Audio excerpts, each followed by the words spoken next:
And speaking of Trump's efforts, his team is hard at work and held direct talks with Ukraine on how to end the war. You heard that right. On Wednesday, Andriy Yermak, the head of the Ukrainian president's office, announced on his social media platform on Wednesday that he had discussed steps towards peace in a telephonic conversation with the U.S. National Security Advisor, Mike Waltz. The conversation, by the way, came a day after the Ukrainian president said that Ukraine is ready to come to the talking table as soon as possible to bring lasting peace closer. Yermak has said that both sides discussed the next steps towards just and lasting peace. Remember, that is important for the Ukrainians. And they also exchanged views on security issues and the coordination of positions within the framework of the bilateral relations between Ukraine and the United States. He said that Ukrainian and U.S. teams are set to meet soon to, quote-unquote, continue this important work.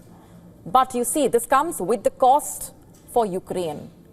On the same day, Waltz said that the United States is taking an active action to advance talks with Ukraine on the minerals deal and a potential peace deal with Russia.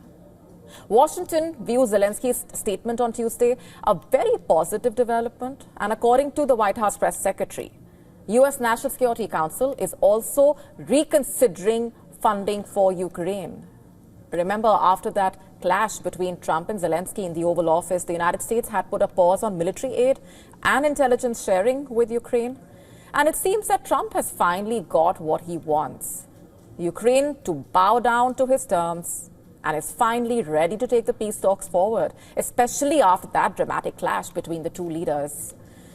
Zelensky's statement has also been welcomed by European leaders, by the way, with the German Chancellor Olaf Scholz hailing the Ukrainian leaders' willingness to negotiate with Russia. The British Prime Minister, meanwhile, also said on Wednesday that he was doing everything he could to help repair the US-Ukraine ties.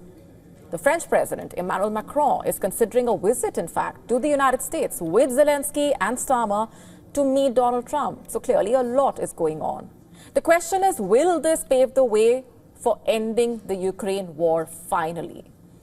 Of course, it's too soon to say at this point, but what is evident is that Ukraine cannot continue to fight this war alone anymore. Just look at the battleground updates.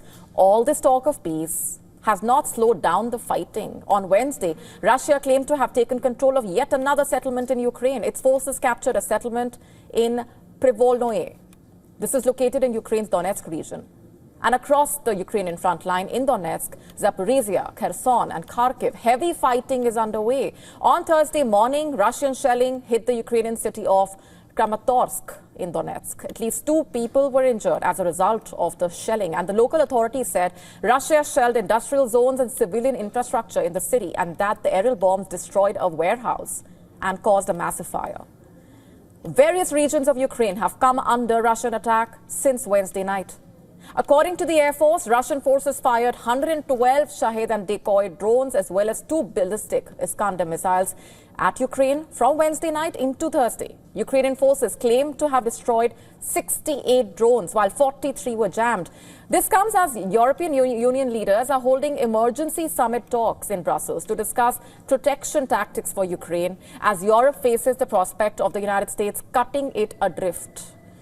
On the same day, 2 people were injured in a Russian drone attack on a Kharkiv residential neighborhood.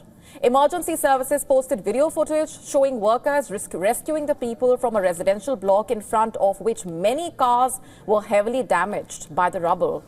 Elsewhere in Ukraine, to be specific, Kryvyi Rih, Russian missile attack killed 2, injuring 7. Ukrainian troops are also fighting Moscow's troops in the Russian territory of Kursk, of course. The Ukrainian Air Force, missile troops, artillery units attacked Russian targets such as personnel, concentration areas of weapons, military equipment and ammunition depots.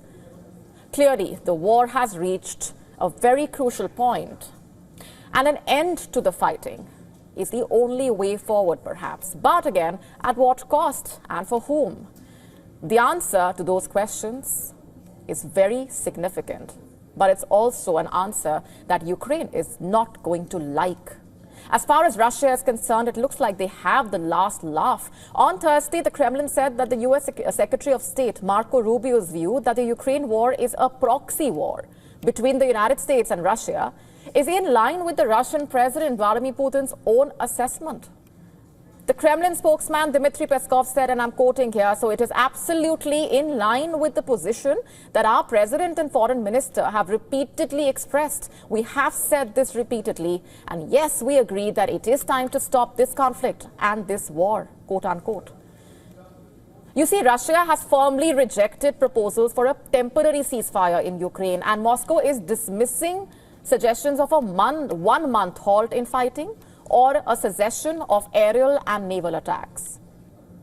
These ideas were being floated by Ukraine, France, Britain, and Russia says that firm agreements on a final settlement are required. Without all of that, some kind of respite is absolutely unacceptable. To stay up to speed with the latest news, download the WION app and subscribe to our YouTube channel.